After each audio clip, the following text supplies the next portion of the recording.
خانم ها تفاوت هاشون اینجا معلوم میشه که من براتون توضیح میدم. نگاه کنید، وقتی یک زن در ایران خیلی خوب کار میکنه میگن ماشاءالله این خانم مثل یک مرد کار میکنه.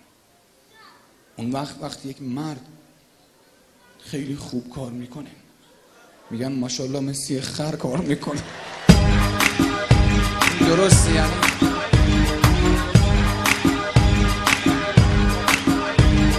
ناز چه وای داره کمرش کشت من وای زیر چشمی هی منم میباد که منم بزن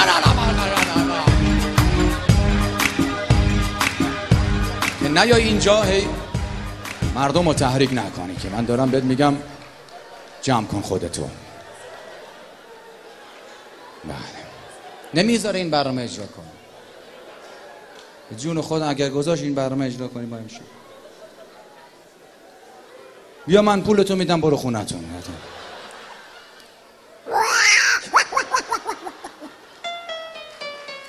افتخارش دست بزنید دیگه نیاد از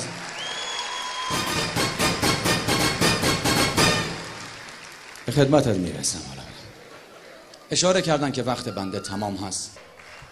از خودمون میام شیوه های تربیتی ابداع میکنیم، بعد میگیم بچه‌ها چرا اینجوری شدن. یکی از رفقا میگه به این داداش کوچیکم یاد داده بودم وقتی که دستشویی داره نگه دستشویی دارم زشته، بگی میخوام بخونم. یه رمز باشه بین من و داداشم. میگه به همین منوال گذشت و هر وقت این میگه میخوام بخونم میبردمش دستشویی. تا یه شب دایی ما از شهرستان شب خونه ما مهمان بود و همونجا خوابید اتاق داداش من. داداش کوچیک منم ساعت 2:30 نصف شب بیدارش کرد، دایی میخوام بخونم. دایی از همه جا بی خبر ما گفته بود دایی جان نصف شبی همه خوابن، حالا اشکالی نداره آروم بیا در گوش خودم بخون. خلاصه میگه خدا رفتگان شما رو برگردونه. عفونت گوش بیشتر از 7-8 ماه دوام نه مرده من. ببین میخوای شلوغش کنی دیگه، من میدونم. بریم دریا کنار از یزد، از کویر تا دریا.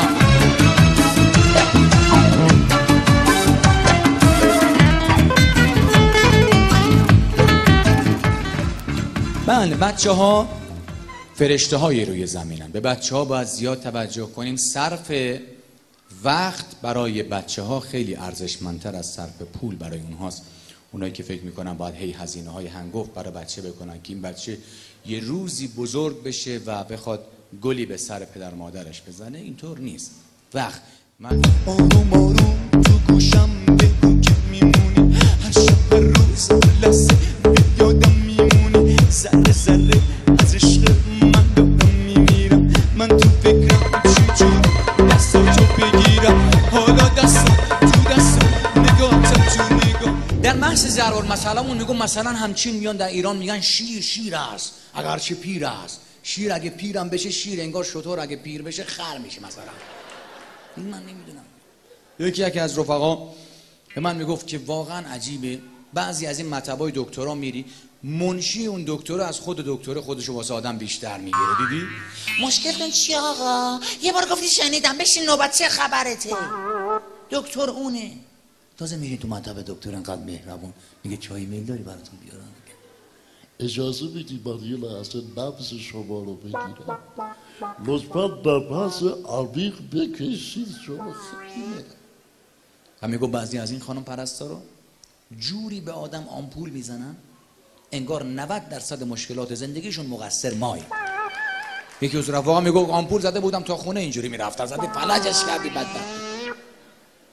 یا اون دوست دیگه من تعریف میکرد میگو رفته بودم توی یکی از این تزریقاتیا، همونطور که رو تخت آماده بودم این بیاد آمپولمو بزنه، از زیر دستم نگاه میکردن دیدم این داره دستاش میلرزه و مشخص بود تازه کاره و کار دست آدم میده. اصلا میگم عرق به سر و صورت این دختره نشسته بود، با همون دستای لرزون اومد کنار تخت من ایستاد. قبل از اینکه آمپول بزنه گفت بسم الله الرحمن الرحیم. منم گفتم اشهد ان لا اله الا الله. میگه دختره انقدر خندید پس افتاد 3-4 تا سرم به خودش دادن به هوش برسه. چه اوضاع شد.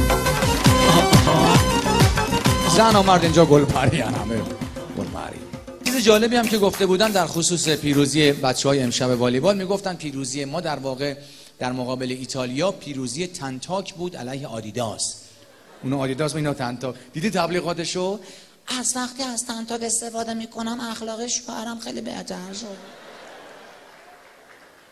چه تبلیغاتی اغراق‌آمیز. کرم حلزون. رفیق من میگه این کرم حلزون خانم من استفاده کرده پوستش مثل کرگدن شده.